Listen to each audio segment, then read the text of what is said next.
Assalamualaikum warahmatullahi wabarakatuh. Saya Miladia dari Prodi Bisnis Digital dengan NPM 725230011.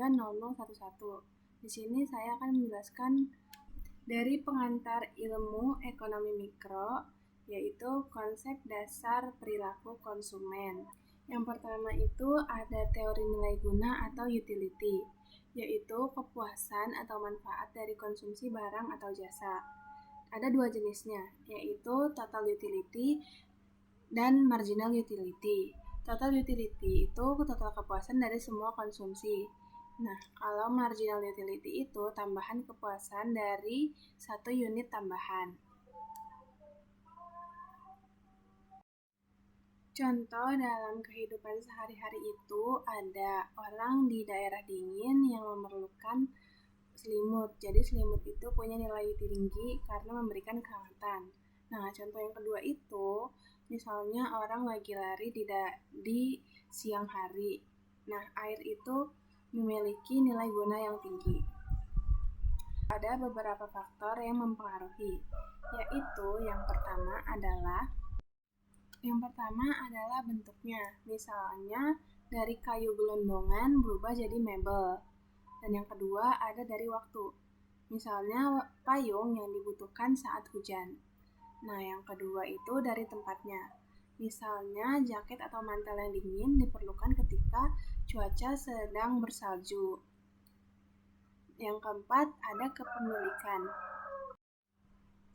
Misalnya cangkul yang diperlukan oleh para petani. Dan yang kelima ada pelayanan. Suatu barang yang lebih berguna karena ada suatu jasa pelayanan. Contohnya radio yang berfungsi untuk siaran. Lalu ada analisis kurva, yaitu kurva kombinasi dua barang dengan kepuasan yang sama. Ini menggunakan pendekatan ordinal atau membandingkan lebih suka, kurang suka, dan itu bukan angka. Lalu sifatnya yaitu menurun dari kiri ke kanan, cembung ke titik asal, dan tidak saling berpotongan. Manfaatnya adalah untuk memahami preferensi konsumen dan menjadi dasar analisis ekonomi mikro. Lalu ada kurva angle, yaitu hubungan pendapatan dengan jumlah barang atau jasa yang diminta. Jenisnya itu ada barang normal yang naik jika pendapatan naik, dan barang inferior yang turun jika pendapatan naik. Hukum Engel itu, makin tinggi pendapatan, proporsi untuk makanan menjadi makin kecil. Hukum Engel yaitu makin tinggi pendapatan, proporsi untuk makanan makin kecil.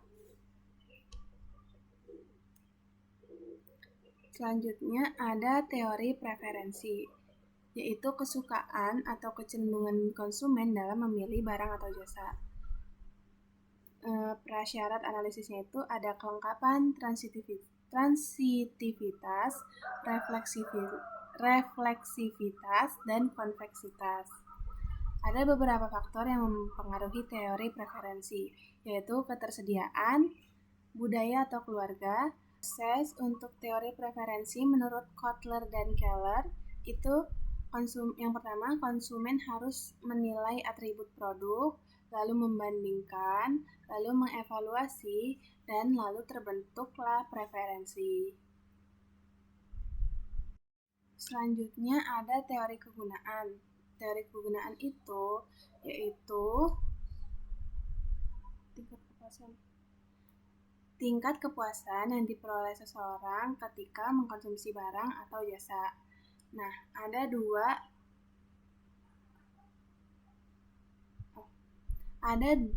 pendekatan dalam teori ini, yaitu yang pertama teori kardinal dan yang kedua teori ordinal. Teori kardinal itu kepuasan yang bisa diukur dengan angka. Misalnya, makan 1 roti sama dengan 10 util, atau makan 2 roti sama dengan 18 util. Nah, kalau ordinal itu kepuasan yang tidak perlu diukur pakai angka, cukup dengan urutan preferensi. Misalnya lebih suka es krim daripada kue, atau lebih suka donat daripada roti. Atau lebih suka mie daripada roti? Teori ordinal itu kepuasan yang nggak perlu diukur pakai angka, jadi cukup dengan preferensi aja. Misalnya lebih suka mie daripada roti. Selanjutnya ada hukum Gosen 1 dan hukum Gosen 2. Hukum Gosen 1 yaitu makin banyak konsumsi, kepuasan tambahan makin turun. Dan hukum Gosen 2 akan mengalokasikan pendapatannya agar rasio kepuasan marginal per harga barang sama untuk semua barang.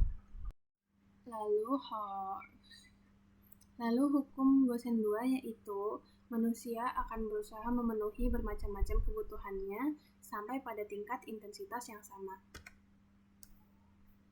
Selanjutnya ada Marginal Rate of Substitution atau MRS. Definisinya adalah jumlah suatu barang yang rela dikorbankan konsumen untuk mendapatkan tambahan 1 unit barang lain dengan tingkat kepuasan yang sama. Contohnya, jika seseorang mau mengorbankan 2 coklat untuk mendapatkan 1 es krim, maka MRS-nya sama dengan 2. Nah, yang terakhir ada kepuasan maksimum, yaitu konsumen memilih kombinasi barang yang paling efisien. Jadi, konsumen tuh memaksimalkan utilitasnya dengan mengalokasikan pendapatan pada kombinasi barang yang paling seimbang antara harga dan kepuasan. Oke, sekian dari saya. Kurang lebihnya mohon maaf. Wassalamualaikum warahmatullahi wabarakatuh.